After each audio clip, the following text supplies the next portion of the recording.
And I'm joined by veteran sports commentator Drew Morphett, who's been covering Commonwealth Games since 1982. Drew, how do you measure this one? I love it. It's one thing to have games in Brisbane, because that's Australia. Melbourne, that's my hometown. But you come away to a place like this with a totally different culture.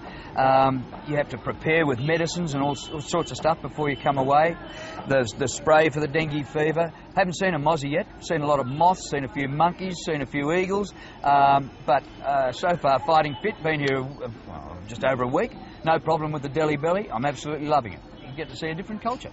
But, you know, there have been so many problems in the preparations of these games, and now we're seeing very few people going. I mean, what sort of a strike is it against the event, long term, do you think? I think it is a great shame that apparently they sold out venues and nobody's turning up. So what do they mean by selling out venues? Are the tickets too expensive for the locals? Like in Beijing, I reckon they should throw open the gates to school groups and get them in there, like we do in Australia at Test cricket when there's not many around. Get the school kids in, create a bit of atmosphere. It's a real shame. They couldn't possibly make a quid out of this, but they'll finish up with a better metro system, better boulevards, better sports facilities for the population in years to come. And New Delhi has never looked any better than it does now, and probably will never, ever again. So they're the pluses, but you'd reckon that there's a lot of unfinished business here for the organising committee, given everything that they've run up against in the last year or so.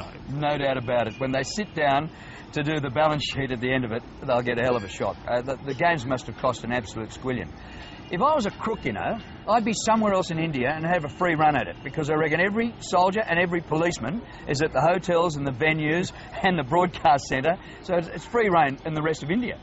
And that's what they're saying. You know, if you happen to be in another part of Delhi even, if you're in old Delhi, guard your valuables, because there's no police anywhere to protect you now. I mean, I've never seen security like it, and we're happy about that because we feel safe.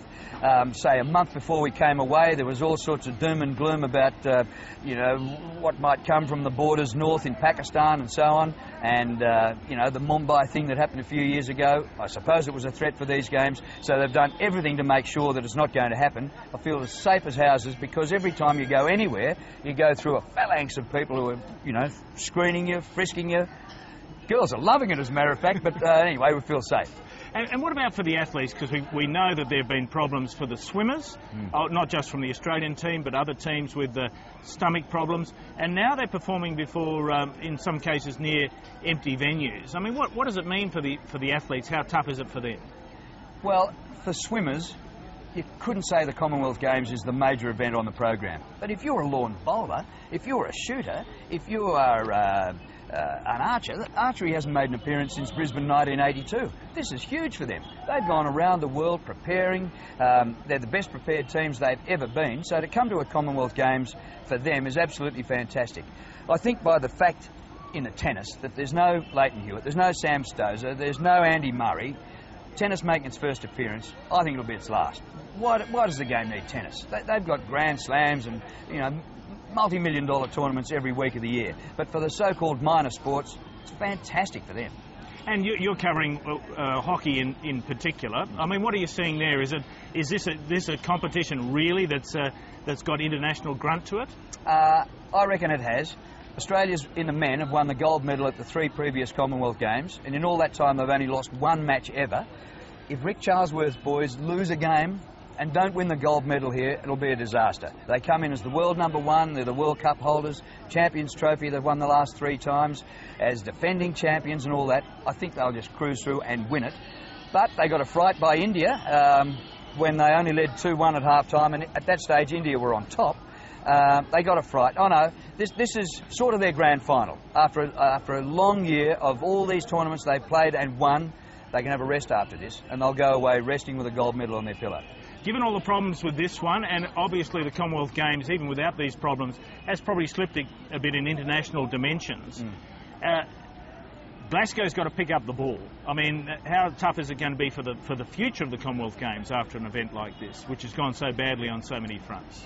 Well, you'd hope that Glasgow has facilities, because you wouldn't want to be spending multi-millions of dollars for a swimming venue, a velodrome, a track and field venue and all that sort of stuff. Hopefully they've got a lot of that, and they might be able to renovate a few places but not build them from scratch.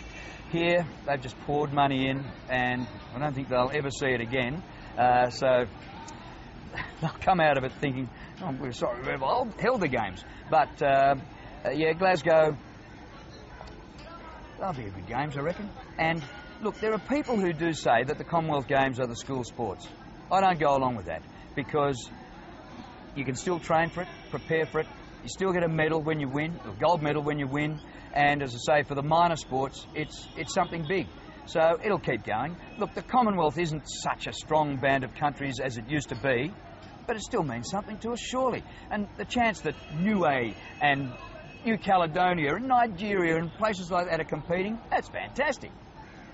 Good on you, Drew. Drew Morphett joining ABC News 24.